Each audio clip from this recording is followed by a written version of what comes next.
This lesson will be simplifying rational exponents that have negatives. So there'll be negatives in the exponents themselves. And so let's go over simplifying rational exponents with positive exponents. That sounded weird, sorry.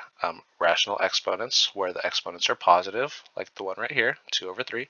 And so we have to remember that conversion, that the denominator number tells us the kind of root it is. So this becomes the third root of 64. All of that squared. And so remember, we can put the cube root of 64 in our calculator, or maybe we'll just remember that that becomes 4. And so that becomes 4 squared. 4 squared is 16. So this is simplifying. Okay, this is simplifying. We do not have an equal sign here. We simplify expressions. And so the example on the right is an example of solving. Whenever we solve, we do operations to both sides. And so the way that we solved this last week was we converted the left side into our radical. We had all of that to the fourth power equals 81.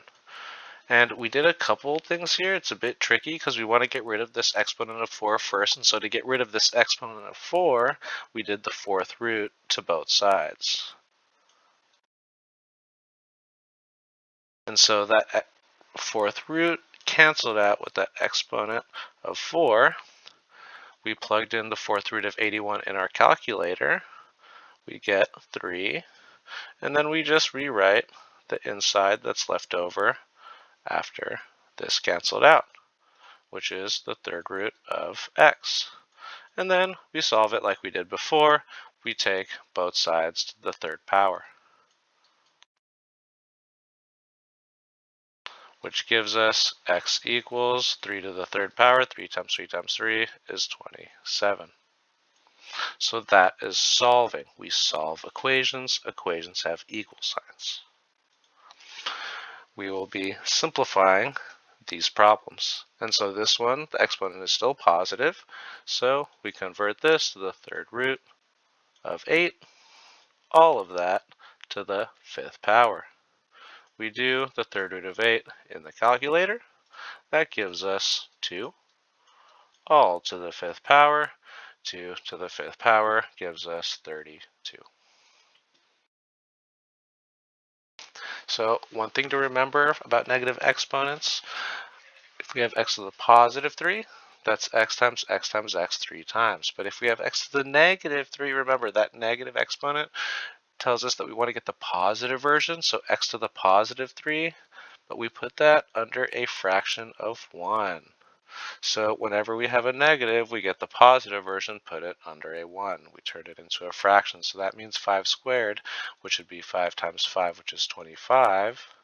That means that 5 to the negative second power would be 1 over 5 to the positive second. 5 squared, that's 5 times 5, which is 25. So that would give us 1 over 25. This is going to be important for the next example.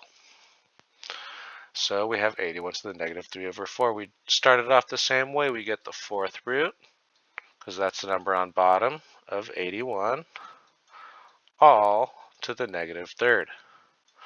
We do the same thing that we did before. We just put this middle part, this inside part, in the calculator, because that's inside of the parentheses, order of operations. The fourth root of 81 is 3. So now we have 3 to the negative third power.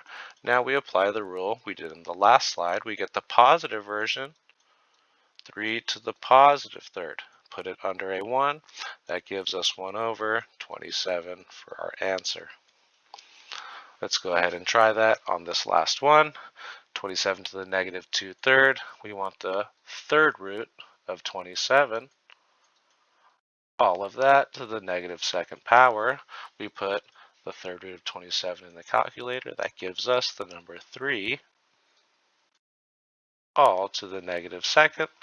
We apply the negative exponent rule, 1 over 3 to the positive second, which gives us 1 over 9. Thank you for listening.